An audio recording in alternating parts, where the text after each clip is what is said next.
আমরা দেশবাসীকে সবাইকে বলছি যে রাষ্ট্র পরিবর্তন করতে হইলে আগে নিজেকে পরিবর্তন করতে হবে।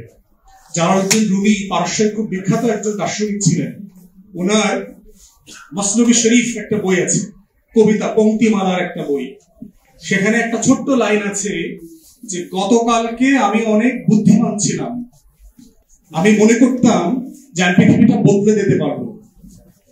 আজকে আমি বুঝলাম যে আসলে আমি গতকালকে বুদ্ধিমান ছিলাম না, আমি আসলে নিজেকেই বদলাতে চাইনি। আপনি নিজেকে বদলালেন না, আপনি নিজেকে পরিবর্তন করতে চাইলেন না, অথচ আপনি শুধু পরিবর্তন চান, অমুক পরিবর্তন হয়ে যাবে, অমুক ভালো হয়ে যাবে। অমুক ভালো খারাপ মানুষগুলো কোথেকে আসে? আমার আপনার সমাজে না? চোর বাটপার না কোথায়? অন্য গ্রহ থেকে আসেন, আমার আপনার ছেলে মেয়ে, আত্মীয় স্বজন। অতএব সমাজ বদলায় দিতে হবে, তাহলে রাষ্ট্র বদলে যাবে।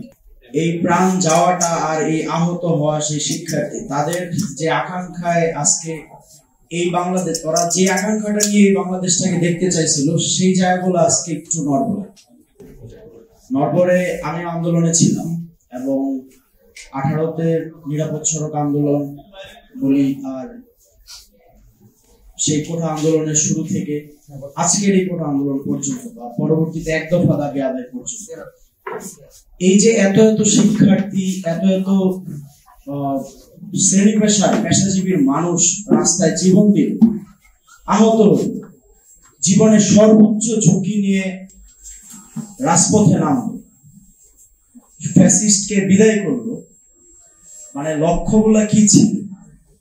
আমরা আজকে এই গণ অভ্যুত্থানের পরবর্তী আজকের দিন পর্যন্ত যেমন বাংলাদেশ দেখতে পাচ্ছি, এমন বাংলাদেশের জন্য মোটেও না, বেশ নড়বড়ে।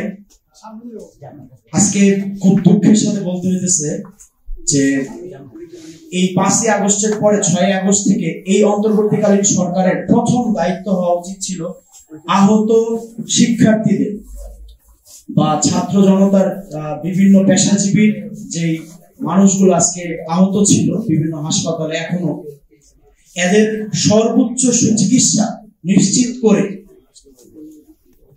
তাদের পাশে থাকা, সেটা আর্থিকভাবে হোক বা আপনার সামাজিকভাবে হোক এবং স্বাস্থ্য ব্যবস্থার সুচিকিৎসার মাধ্যমে হোক। এই জায়গাটায় বিরাট একটা ব্যত্যয় হয়েছে। এর দায় কিন্তু অন্তর্বর্তীকালীন সরকার এড়াইতে পারে। তারপরে দেখেন আজকে কতদিন চলে গেছে, আমরা এখনো পর্যন্ত নিহতদের তালিকা পাইনি। এটা কি ব্যর্থতা না? অবশ্যই ব্যর্থতা। আমরা যদি ফ্যাসিস্টকে সমালোচনা করতে পারি, এই খুনি হাসিনার আর দোসরদের সমালোচনা করতে পারি, আমাদের এই জায়গাগুলো থেকেও আমাদের আওয়াজ তুলতে হবে। আমরা এমন বাংলাদেশ দেখতে চাই না যে আজকে এমন কোন কমিশনই তৈরি হয় নাই যে এই যে কমিশন এতগুলো সময় চলে গেছে,